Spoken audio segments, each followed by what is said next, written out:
Welcome to Politics Done Right. I am your host, Egberto Willies. This is a progressive program that will take the mystery out of politics. This is the program that will encourage you to make sure government becomes we the people. Whether you are liberal, progressive, conservative, or otherwise, you get to air your point of view.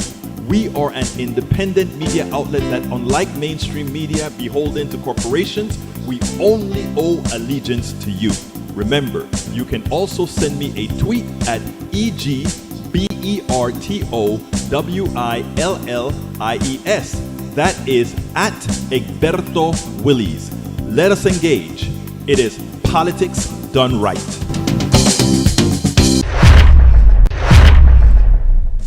Well, folks, welcome to one more edition of Politics Done Right. This is Egberto Willies, your host. We're kind of late because we're having some technical problems, and as I sit here with you, I am still seeing some drop packets that I don't understand and some CPU overuse that I don't understand, something that I'm going to have to take into account. Please, folks, go ahead and let me know what kind of performance you are seeing with respect to the videos. I am going to, actually what I need to do here is go ahead and change my change to another network here so that I can actually bring up some browsers on the other side. I'm interested to find out if we are coming over with chops or without chops, how are we doing, etc., etc., etc. So anyhow, we have a great show for you today. I am going to go ahead and get our interview started with Arturo Dominguez so that I can take care of a few things here, housekeeping, to try to clean this stuff up. Anyway, let's go ahead and listen to Arturo Dominguez. Welcome to another edition of Politics Done Right. I'm Egberto Willies. Today we are honored to have Arturo Dominguez. He's a prolific writer, and he is the founder and editor at The Antagonist magazine, among many others. Recently, Arturo was elevated to a leadership position at WEOC, Woke, Writers and Editors of Color. He is with us today to discuss many subjects, including his recent 1619 Project article. Arturo, I think this is the second or third, or maybe four times you've been here with Politics Done Right. It's a pleasure, as usual, to have you with us. How are you doing today? Oh, man, happy to be here. Thanks for having me back. Well, look, man, I tell you, you are the one who actually introduced me to Woke, a group that I found quite interesting, a group that I found relaxing, and I mean, it just brought one's spirit up. Why don't you, before we get into the subject at hand, tell us how you got involved with this particular group? Well, with Woke, it was founded by, two Black women, Teresa Price and Allison Gaines. And it was more of a medium-centered type of project or community. I'm one of the first few that were invited in early on. And I was at the time I was in search of some kind of community. I've been a member of, writer groups that were predominantly white, and it's hard to, when you're doing anti-racism work and touching on things that others don't normally touch on, they're uncomfortable. So being in a group that was, very Anglo-centric, made it difficult. There's a lot of pushback. I mean, instantly get kicked out for no reason, things like that. So when I came across this, and it was very early on, one of the editors at Medium, Adrian Gibbs, who's a member of the group, she quickly supported it, and then Quintessa got involved, and LA Justice got involved with managing our case for the 1619 Project. And before long, I found myself in a community that was welcoming to someone they consider of color, but is white passing. And it was interesting because I found myself in the group that was being run by Black women, and every one of them embraced me as their own. And I treat everything, especially in Black spaces, treat it as being a guest. By having that mentality, I feel like you're not necessarily walking on eggshells, but you're more cautious about what you say. I think that if white people took that same approach, and where it came from a place of more asking questions as opposed to pushing, beliefs or whatever on people, then we could probably move further. So I found that in this community. I found a willingness from a lot of writers that were anti-racism writers that were willing to put the stuff out there to try to make a difference, not just talk about it, but potentially offer solutions to problems. And I found that a big selling point for me. Well, I can tell you, just based on the adoration that folks have for you in that group, you are not a guest man. You are the group, and in fact, you were one of the first that they asked to, as they did some restructuring, to ask to become a part of the leadership of that group. So, congratulations about that. Thank you. Thank you. One of the ways that I really got involved with you is when you addressed the Black Latino issue. In other words, Right. and you took a whole lot of flack from maybe passing Latinos, as you just well, passing white Latinos, as you kind of made, and you took a lot of flack for it. This is not the subject of today's discussion, but why don't you tell us a little bit about that? Because what I always say about you is you've got some pelotas, dude. Yeah, I appreciate that. I attribute my pelotas to my upbringing, man, in Jersey. In the 70s and 80s, it wasn't pretty. It was tough. And so yeah, I took that approach. When it comes to the backlash, I'm a pushback kind of guy. Everybody wants to take the approach of just stop, don't interact with anybody, stop, just let it go, let it die down. But the problem is the more you ignore it, the bigger the fire gets. And it doesn't die down. And I'm not gonna sit here and denounce cancel culture and all that stuff. It is what it is. Call it what you want. But to me, I call it consequence culture. But you say racist things, you're gonna pay for it. Right. So. But the backlash I got, I still get it. I still get backlash. Yeah, because that article went viral. Right, and I mean, if you look at the Latino Rebels page right now, and you open an article, or you scroll to the bottom of the main page, mine is still top 5 trending, and that's been a year and a couple months now. Right. So people are still reading it. People are still clicking from there to the tweets that are highlighted in the article, which are my tweets. And I still catch some heat here and there. I got one guy who he read like the first paragraph and then wrote a rebuttal calling me racist and all this stuff, and he's never read my work. He admitted he didn't read the article, but man, every Friday, like clockwork, he's trolling me, and I laugh and I troll him right back. I don't play around. I don't block people. I don't, people threaten me because of that article. I had people trying to dox me, and I could tell that's what they were doing. And I told them, look, dude, dox me, don't dox me. You want me to give you my address? I'll give you my address, but it's not like they can't find it. I've been doxed so many times, it ain't funny, Right. And and what I tell people that threaten me, I tell them, come on, come to my house, because you might think I'm some fragile liberal or whatever, but I probably have more guns than you. So, you know what I mean? And that's what I tell people. I'm like, go ahead, dude. I dare you. I'm waiting for you to come to my door. Okay. So just come. Yeah, I mean, these guys are generally just mouthpieces. You and I know. So every now and then you have the crazy that really goes through with these things. Yeah. And I think that you just have to be always watchful, and whether you're a writer or not, you always have to be watchful. Now, tell me a little bit about at Woke. You are a part of the 1619 project submission of articles, and you submitted a recent article with respect to Latinos in 1619. Why don't you tell me a little bit about that? Okay, well, our 1619 project, just to clarify, is not the same as the Nicole Hannah Jones and the New York Times 1619 project. Our project is focused on making the case for the 1619 project. So one of the main categories that we have it broken down into 5 different categories. I can't name them off the top of my head, but for the sake of this one, my piece was focused on addressing criticisms. And most of the stuff that I read went after a lot of the white academics who basically teamed up, and wrote a scathing op-ed to the New York Times, you know, claiming all these errors, this, that, and the other. You know, not differentiating the fact that the 1619 Project from the New York Times is more of a journalistic piece than it is a historical piece, right? And the idea of the 1619 Project is to frame the narrative of what built the U.S., right? Beginning with that day, that 1619, yeah. Port Comfort, right? Like we all know that part, that day. And a lot of the arguments from the Latino community came from a lot of Afro-Latinos that were,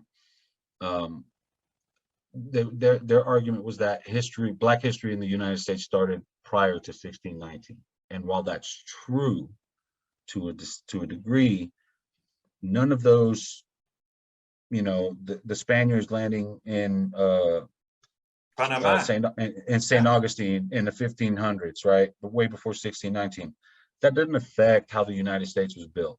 It didn't. It had Port Comfort is how today's American capitalist society lives, and we all know that the capitalism in the United States can only thrive on exploited labor, and without the slave labor force, you have, you know, what I've heard people refer to as wage slaves, which is basically, you know, you've got all these Latinos working the fields, harvesting food, feeding the nation, and they're not only being paid dirt, but they're being treated like dirt. They live in, you know, squalid conditions, things like that. So the 1619 Project acknowledges those little things. So my piece was focused on clapping back on those that were they really went after Nicole Hannah-Jones and the 1619 Project, and I thought it was unfair, and I also thought it was in bad faith. I thought the arguments were disingenuous, because they failed to read just the main entry point to the 1619 Project, which essentially discusses that it's a living document. You know, it may have some errors, and you know, there may be a few things missing here and there, but for the sake of focusing on on U.S. history and what it's become today, that's what they're missing. You see, Let me ask you something, because I think you in stating that, in one of the statements that you just made, I think you may have co-opted to saying there were in fact some errors in the 1619 Project as written by Hannah-Jones. Is that really the case, or is just the who tells the history that really makes these errors? You know, I honestly think it's a little of both. There were a couple of errors, and it was really just, you know, like, for context, they needed to add a word here or something like that, you know. So, and these were corrected at the New York Times, right? Right, these were corrected and addressed, you know, per journalistic integrity, that the edits were made, that was brought to their attention. But when you read, if you just focus on the one scathing op-ed that was published at the New York Times, and they addressed it directly, which I commend them for. They even gave those guys space to talk their trash. But if you read that, I think that's more focused on, I feel like it's more focused on who's telling the history. Exactly. And that's what I wanted to get at, because right. I think too often, you know, even the parts of history that one interprets, you know, it is subject to interpretation. You know, did the Americans commit genocide in America or not? Yes, they would say, well, they attacked us, and we'll say, well, you took their land. That's it. You know, so it's a matter of who tells the story.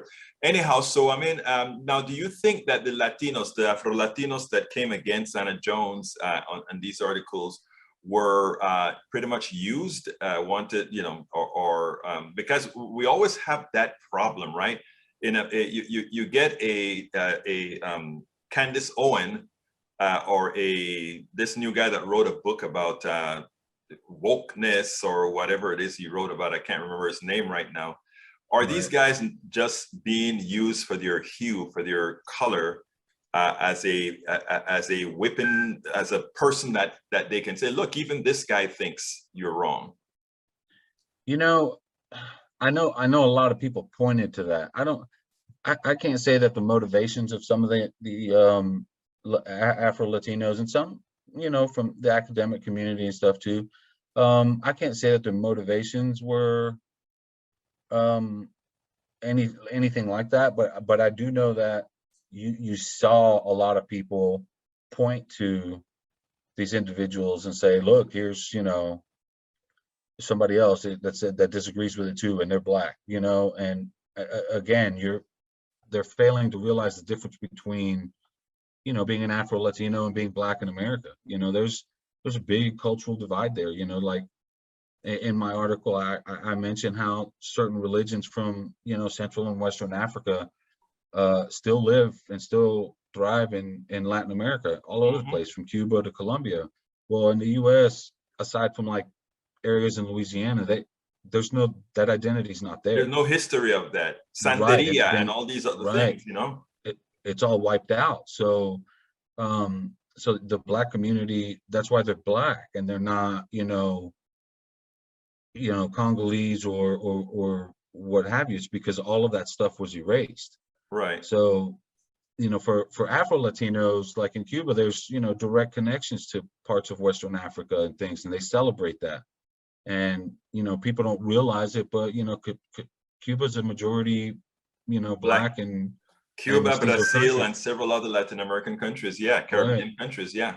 right. They're predominantly black, and they understand where, they came from. They understand that how their religions eventually mixed with Catholicism. That's how you got Santeria. And I mean, again, Santeria was born of, Western African spiritualism and, blended with a little bit of Catholicism because, that's what the slaves had to do to make it acceptable to the priests. They had to inject a piece of Catholicism so that, the priests are like, cool, you're worshiping Jesus, fine. Right. And that's how those religions were born. You don't have that here in the US. And, that's why I feel like, I don't know, Allison one day mentioned me being pro-black, and I've never considered Explain who myself to be Allison is first of pro-black. all for the audience, because Allison is one of the founders of Writers and Editors of Color, Allison Gaines.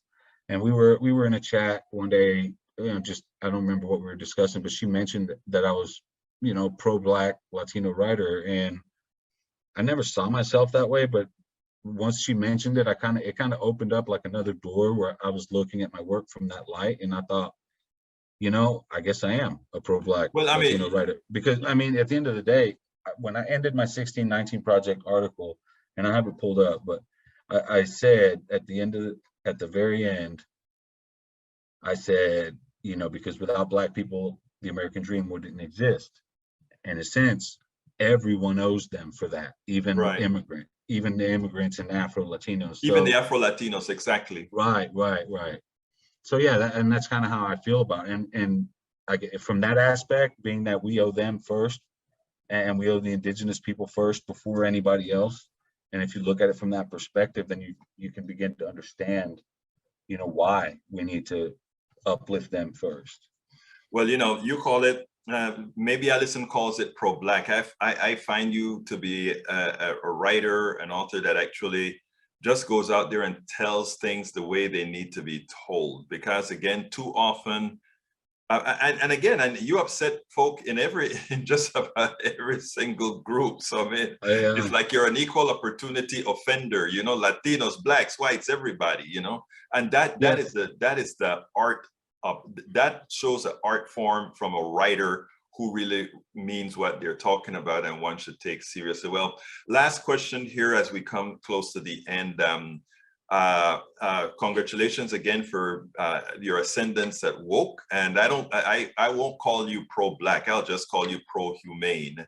And secondly, last question is always, what would you have liked me to ask you? You've been with me before, so that question is yeah. coming. What would you have liked me to ask you that I didn't?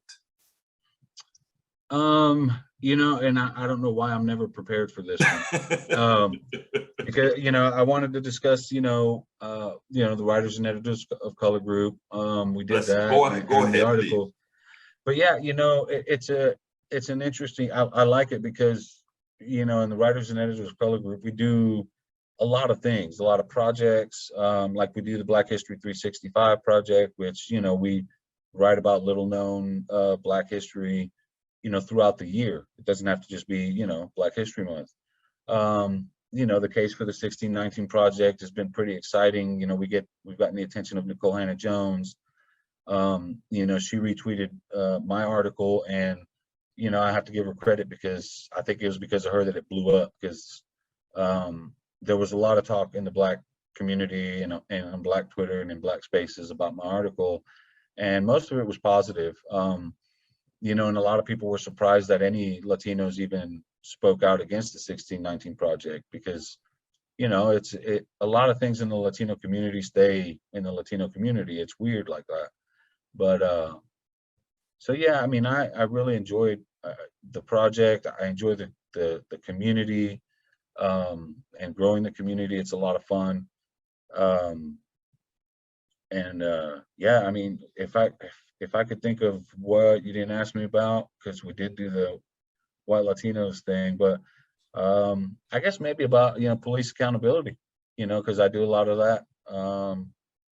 Cops hate me too, but I also have a lot more cop friends than I ever had before. So a lot of the things I write about apparently resonate with cops. So there's that, and it's all about basically anything racial justice and the intersection of politics and race. That's where I live. Well, let me tell you, Arturo, you will be back. There's so much more that you have to talk to us about.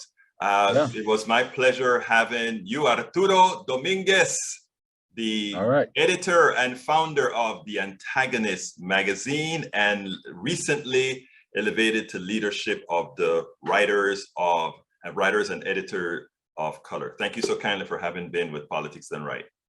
Thank you for having me, Alberto. Okay, folks, I hope you like that. For those of you who've been complaining justifiably about it being out of sync, in the rerun, the sync, I'll make sure and clean up the sync tonight. And likewise, this Arturo Dominguez will be featured tomorrow at KPFT 90.1 FM at 11 a.m. all over the airwaves in Houston and the metropolitan area, as well as at places that carry Politics Done Right live, on whatever network it is that they're on. So Arturo Dominguez is a friend. He's an author. He's a hell of a writer, now in leadership at Woke. So we were very happy to have Arturo with us. Now it's time for you guys, because you are the most important part of the show. And as Arturo spoke, I saw a lot of conversation going on. Of course, I couldn't follow all because I've been trying to make this stuff work. I know we're not in sync, people, but forgive me, I'll clean it up. Welcome aboard AVQ, Rose Williams, May Wood, Daniel Ledo, Petition Queen, also known as Linda of the Independent Voters of America, Nanette Bird Smith. Welcome aboard. Continuing, Lee Grant. Hi, all. Who else have we got here? Norman Reynolds. Welcome to Politics Done Right. Continuing with our list, we've got Mike Cisak is here with us as well. ¿Quién más está aquí? We have Nanette Bird Smith, and we have coming down, I'm still Tom C. Welcome aboard. If I forget your name, just drop me another line and I will be more than happy to remember to put it out there. So let me start with some of the conversation going on here. No apparent echo anymore. I'm glad that I fixed that particular problem, if not the sync. I'm on YouTube, could not find an FB stream. The FB stream is there now, I promise thee it is. Let's see, how are we today from Maywood? We are just doing fine. Looks like it's, I know Lee Grant was going to say something like this. Lee Grant says, looks like it's Let's Talk Race Day. Not really, actually, believe it or not, this was between Afro-Latinos and black folk is what Arturo Dominguez was writing about. For those Afro-Latinos that took exception to how the 1619 project worked, and I can understand some of what they were concerned about because of what occurred in Cuba, what occurred in Peru, what occurred in Panama, and all these other places where there were black folk from Africa, just like here in the United States. When you view everything through a racial lens, all you see is race. Lee Grant, I promise you, people of color, do not want to look at things through racial lens. Unfortunately, they are generally forced to do so. I am a guy that doesn't believe in race at all. But when I walk into the store, I see the eyes, I get the following. When I walk into certain churches, I see what occurs. So instead of saying that we need to stop looking at everything through racial lens, I'm going to ask you, Lee, you're a good guy. You're also a good supporter, Brother Lee Grant. But I'm going to ask you to do something honestly, Lee Grant, because you're the one who made the statement. If you look at everything through race, then it is pervasive. I'm going to ask you the next time you are in an area that you are normally very comfortable in a white space and you see somebody different, whether Asian, black, or whatever, be honest with yourself. You don't have to tell me. Just be honest with yourself and tell me if you have a slight reaction beforehand. Because what people of color always see when they walk into white spaces is not necessarily racism, but an apprehension to who they are. And when we can honestly accept that to the point that we make, and I'm going to use myself as an example. I don't want to play like I'm some goody two-shoe or anything like that, because I'm not. And I always use my transformation from being a homophobe into one of the biggest gay rights supporters with a whole lot of gay friends. And let me tell you what I mean by that. There was a time in my life when if I saw two men kissing, holding hands, two women doing this, it actually had a material, even as I held back, it had a physical response on me. And that because of how the brain works and how I was cultured at home in Panama. I always tell people I have the 3 strikes: Black, Latino, and Caribbean. Very homophobic cultures. And I overcame that to the point now that it's not only mental, but it's also carnal. And it's important for us to get there. So what I tell a lot of my white brothers and sisters is something that is quite easy to understand. And that is, instead of telling people, when you hear black folk talk about, we're always talking about race, why don't you forget about it and somehow it's going to go away? Try to understand the space in which they live in and what they feel every time they go into the space and why they feel what they feel when they go into that space. All right, Daniel Ledo says, straight from the website, white culture is a tool of white supremacy. He believes your culture is racist. He believes if you're white in America, you're necessary racist. Who is judging other on immutable characteristics? Hey, you know what, Daniel? That sounds just like out of the book. You were really trained well. You even have the wordology correct. You even said the words in the right order, Daniel. That's just how the white supremacists printed it. I'm not calling you one. I'm saying that's in their book. That is their pushback to people trying to move forward. AVQ says, wage slavery. Yep, so many people working for less than a living without benefits, and we need workers' movement in this country. Of course. Question to the people here also listening to Egberto. Do y'all support Marxism as well, or are you also Marxist? Man, that word, you're really into that word, Daniel. Come on, man, get off of it. We just want what's good for everybody. Maywood says, went to dentist early this morning and got my teeth adjusted. Think they may work better and move comfortably. Well, that's right, my brother. Daniel Ledo, I'm a white anti-racist is what AVQ says. AVQ, you use the magical word, and based on everything you put on our board and everything you write about and you promote, you are in our A team, brother. Our nation has yet to properly address systemic racism or policing in economics, in environmental justice, etc., etc., etc. AVQ, now you see why you always have special mention on this show. Lee Grant, I worry about the racial essentialism this view brings. It starts early in nursery school. Everyone will know what each other's race is and how important that is. They don't have to go at nursery school. You know that experiment that they put black kids with white dolls, black dolls, etc., and they ask them which one they think is bad, ugly, etc., etc., etc. Remember, I want you to all ask a question. What defines ugly? What defines good or bad? What defines it? In other words, why is a big nose to some ugly, but a big nose to others beautiful? A thin nose to some ugly, thin nose to others, because those things are subjective. But when you are conditioned, when you are programmed, you start to equalize or move people into a position of what they think, right? Those kids watch TV, they watch commercials, they go to the stores with their parents, they see all these cues that are internalized. And after seeing those cues, they don't know how to express it in English, but they know a darker hue creates problems in our current society. These experiments are experiments in all the time. So to say, let's just forget it exists is one thing. I think generations down the line, we won't have to talk about it. But the transition can only occur if you talk about it. I hope you get that one, Brother Grant. Mike Cisak,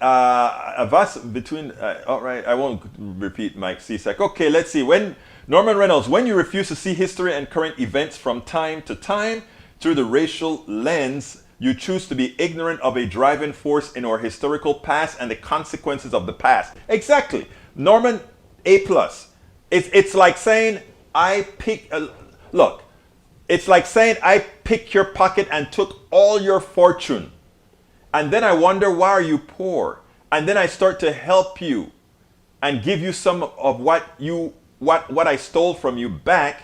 But I still think, why are you complaining about I'm helping you? Look, Norman, you hit the money on the head. The accumulative wealth of those who were not oppressed compared to those who were oppressed is not a thing of fiction, is a reality. Thank you for bringing that statement up, Brother Norman. Let's see. Lee Grant says, I worry about I read that one already. Coming down.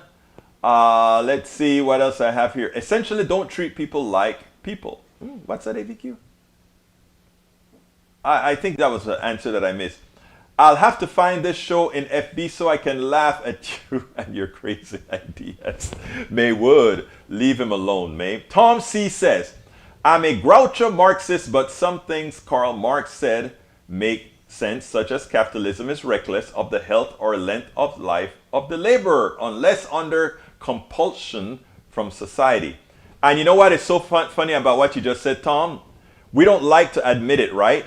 But when that capitalism only works well under compulsion from society. In other words, it would only do that which doesn't make inordinate profits if society forces it to do that. And guess what that's called? Democratic socialism. And that is an interesting thing that people don't realize. Every time, the reason we have to have Social Security, Medicare, Medicaid, and all these things is to fight that which capitalism eats. And when we understand that, we don't get fearful of the terminologies when a Daniel Ledo comes in and he tries to scare you. Socialism, Marxism, it's going to be the Soviet Union where the state is going to beat you up. No, the state is you.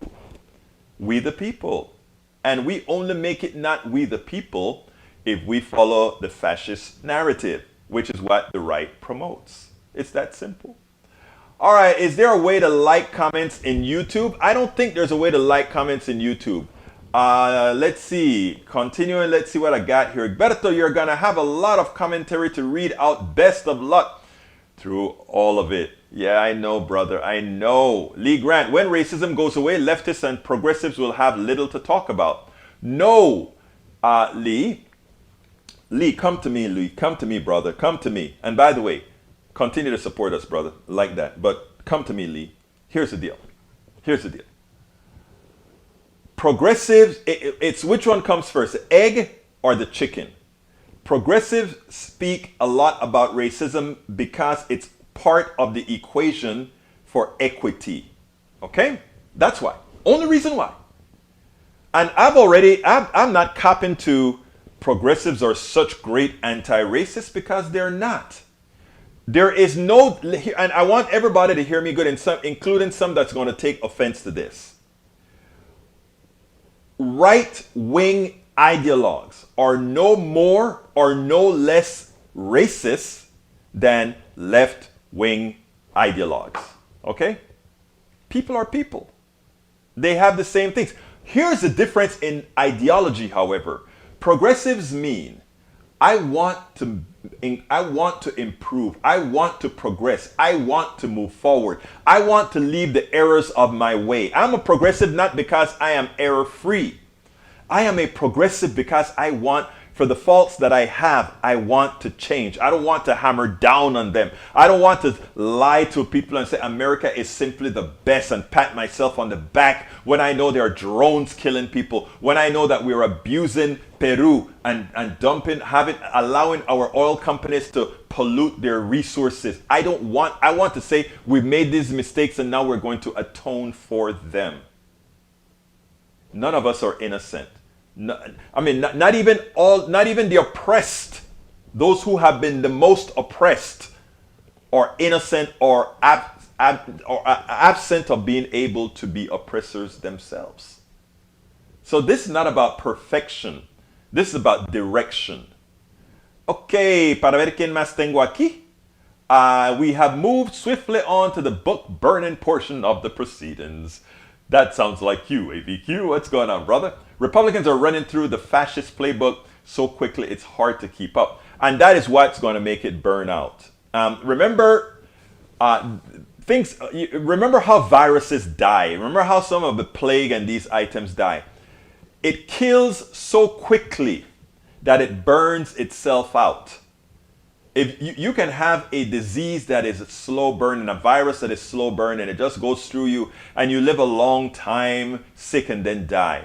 Those types of viruses tend to last a long time.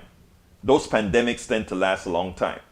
However, if you're in a pandemic that you get it, it kills you and you die, in as much as it's the most fatal of them all, it's the best because it burns itself out.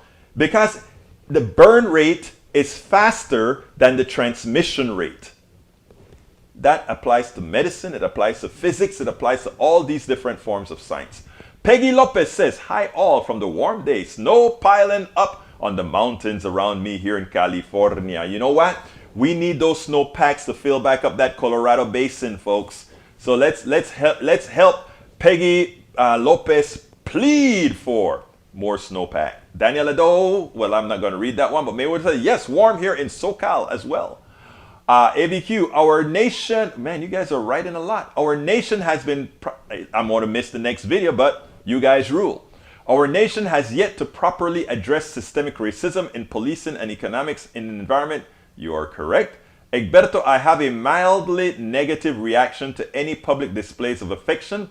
I simply turn away, not my business. Exactly. No, but what I'm saying is, I'm not talking about that shy kind of a way when you see either a woman and a man kiss or a man and a man. I'm talking about if I saw a woman and a man kiss, it was like nothing.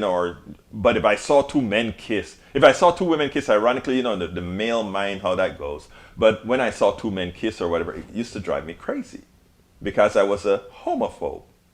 That is completely fixed on me now. And it's not only fixed mentally, it is now fixed carnally. In other words, I don't get that visceral reaction that I used to get before. Petition Queen, also known as Linda. What is Marxism to Daniel? How do you define it? Daniel could not define Marxism except under what the right wing tells him to define it as. Egberto, everyone do judge others they don't know. By now, let's say, by how a person looks, dresses, but most conservatives will not judge people's character until they see how the person acts. And I can tell you, living in a conservative state, living in a state that is more progressive than conservative, but that the progressives don't vote, but living in a very conservative area, I can tell you, Mike Cisak, that statement is completely and entirely false. Daniel Ledo says, notice how he just attacks me instead of addressing my point. I think I've addressed your point over and over again, Daniel. If there's something that I miss, forgive me. Maybe I'm mentally unstable like you told me I was before, right? Mike Cisak Egberto, like how MLK said he hopes his kids are judged by their character instead of their skin color. Conservatives do this while leftists don't. And that's not true. If you look at all the propaganda that the right is putting out right now to really fool people into believing CRT is taught in school, they are trying to rile up the race, your personal carnal racism, your carnal fear. That's the modus operandi of Republicans at this point. Petition Queen says, how do you, Mike Cisak, know what you are claiming about most conservatives? You mean most conservatives you know? Or are you citing a poll? Mike Cisak says, or rather, ABQ says, Mike Cisak, let's examine an example. How often would you see someone wearing pants with boxers showing? Do you judge them? I know conservatives who do. Nanette Bird Smith says, Mike Cisak, I have never heard a more comical statement. Egberto from ABQ. Egberto, if you see a comment that says 200 character limits, that's a repeat of the end of Twitch comment that went too long for the restream bot. Oh, I didn't know that. The closer all variations of human beings come mathematically equal, the harder it is and will become for the white mathematical majority to accept any form of equality. That is what we're seeing right now, Peggy. And that's a prescient statement of yours, my dear lady. Petition Queen says, what if it's a case that socialism has been propping up capitalism? When socialism failed, and it has in the world, what happened to capitalism? Let me put a corollary onto that, Petition Queen. Socialism was never allowed, and I'm not talking about the socialism that people preach about, because what people preach about socialism is a type of communism that was attempted in Russia, which is nothing more than pseudo-fascism, right? Socialism, the word itself says it all. Social security and all these other things. Freedom is what it talks about. It talks about capitalism is not dependent on democracy, right?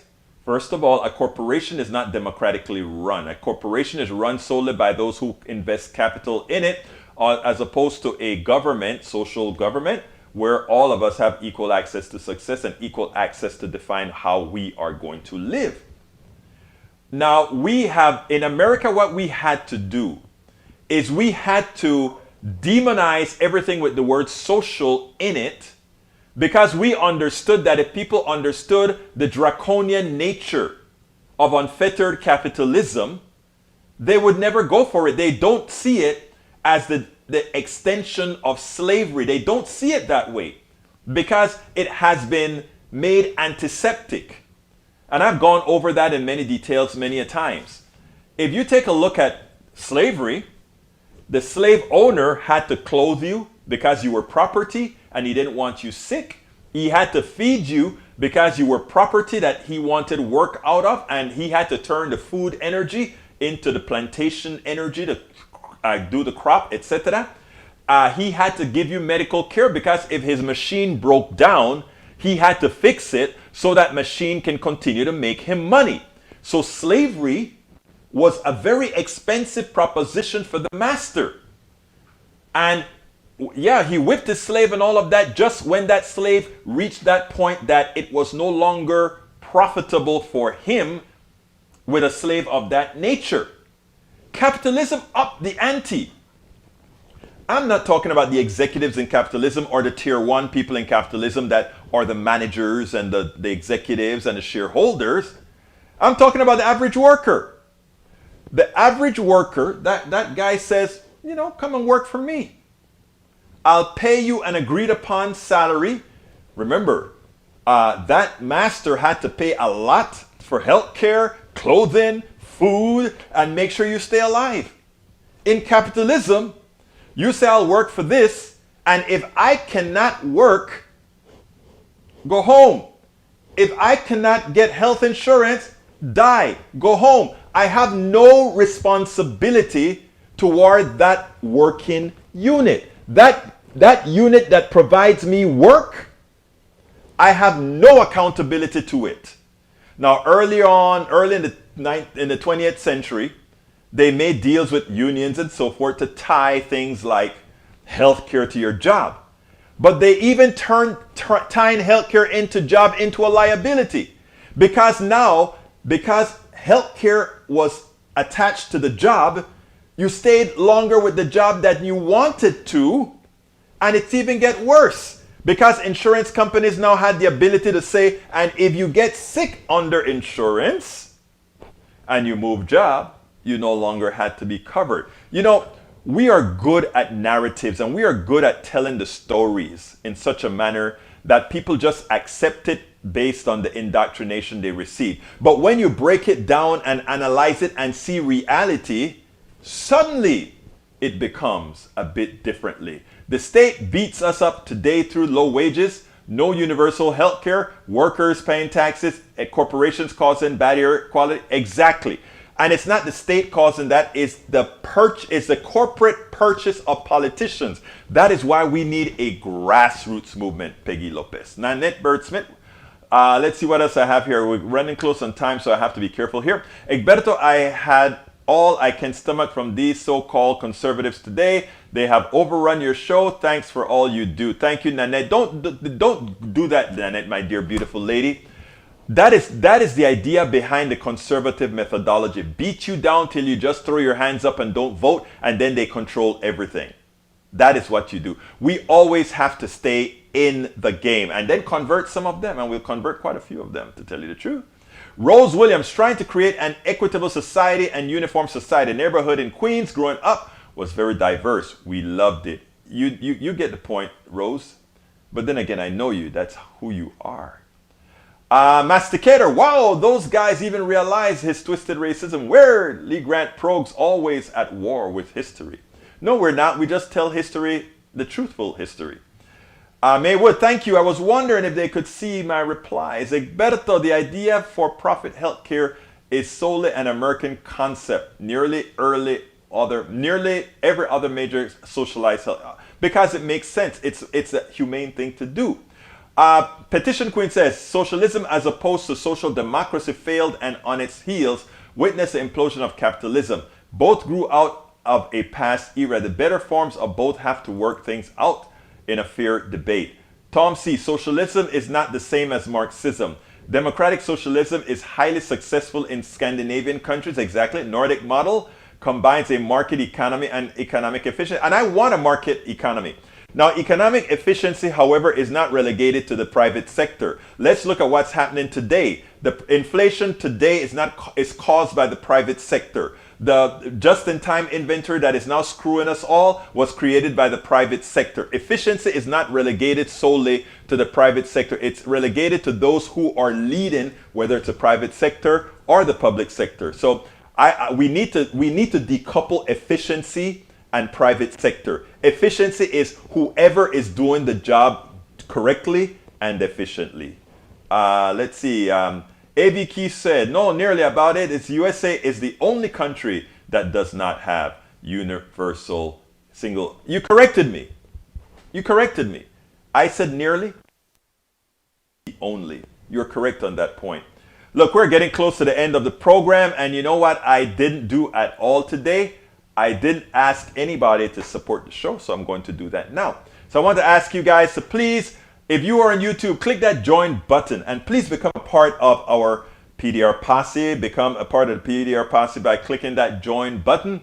If you are on YouTube, if you are in some other network, please go to politicsdoneright.com/YouTube, politicsdoneright.com/YouTube, and I'm going to see if I can get to the donation links. I'm on a different computer for these links because whenever I found what the issue was, but I don't understand it. Whenever we have Chrome working in concert with the broadcast software, the CPU usage goes ridiculously high. And then we start to get drop packets and so forth. So what I want to ask is, please visit us at politicsdoneright.com/support, politicsdoneright.com. Let's see if I can get that in there. Look like I'm on the wrong keyboard. You know, when you have all these different technical problems. All right, there we go. I want to say copy that. And we'll go ahead and say, go to politicsdoneright.com/support, politicsdoneright.com/support to get our books. Please support the books. You'll learn quite a bit. Go to politicsdoneright.com/books to go ahead and get our hoodies and stuff at our store.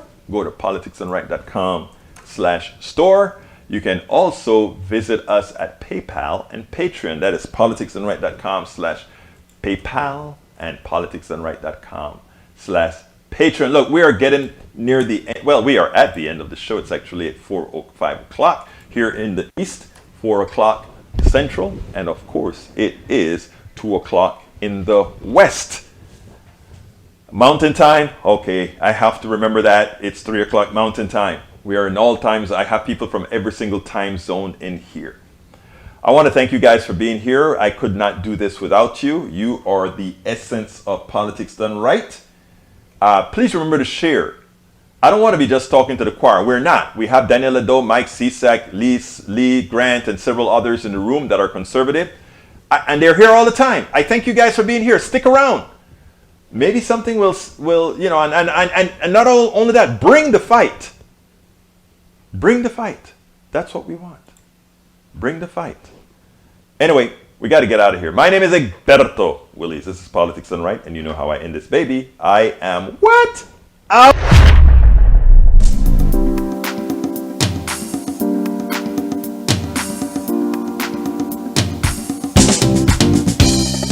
Welcome to Politics Done Right.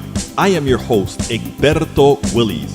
This is a progressive program that will take the mystery out of politics. This is the program that will encourage you to make sure government becomes we the people.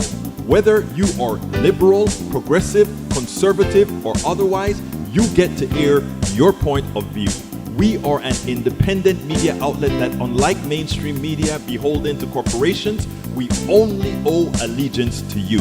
Remember, you can also send me a tweet at EGBERTOWILLIES.